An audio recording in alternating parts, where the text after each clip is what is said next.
Let us have a look at passage 2, questions 5 to 8.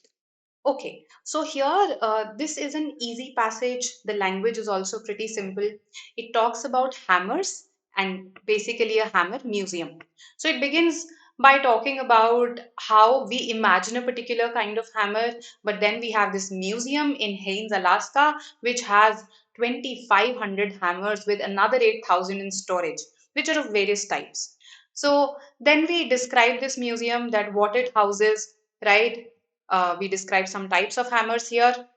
After that, we talk about the owner, Dave Pal, how he actually came to own this museum, basically came to build this museum. After that, this passage talks about what is his vision behind this museum, okay, why he has built this museum, right?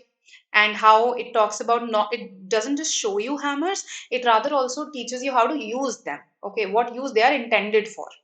Okay, and towards the end we talk about, yes, the vision of Pal towards these hammers, towards this hammer museum. So we talk about how he wants people to become a bit more hands-on, right? He wants to preserve the history of the hammer. These are his motivations behind building the hammer museum. So an easy passage, easy read. Let's look at the questions. Question 7. Why does the writer ask us to imagine a hammer right at the beginning of the passage?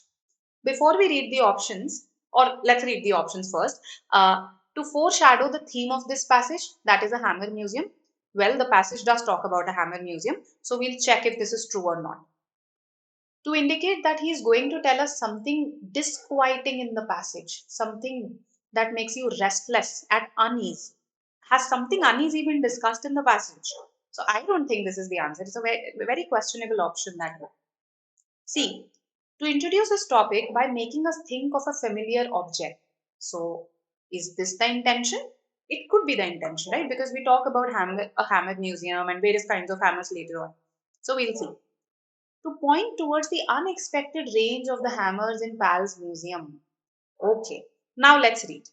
So, our first paragraph here. Imagine a hammer. Chances are the implement that comes to mind has a wooden handle. The chances are that what comes to our mind when we imagine a hammer is a wooden handle, maybe rubber, leading to a metal head with a claw in the back. You've got the picture. You got the picture? Okay. Now forget it.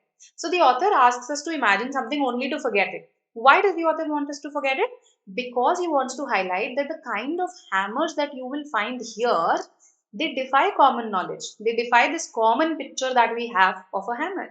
So he asks us to imagine it only to make us realize that no, not all hammers are of this type, and the hammers at this museum particularly, they defy the common picture, the common knowledge. This is the intention. So let's see which option is the closest to it. Here. Um, to introduce his topic by making us think of a familiar object, but there is a particular intention behind making us think of it. He wants us to then forget the picture, just to highlight, to emphasize how the hammers at the museum don't really match this familiar picture. So in that sense, this is incomplete. D, to point out towards the unexpected range. Yes, they defy common knowledge. Remember, it's there in the first paragraph only. So yes, this is the intention, to point out towards the unexpected range of the hammers in Pal's museum. Okay. To foreshadow the theme of this passage, that is a hammer museum.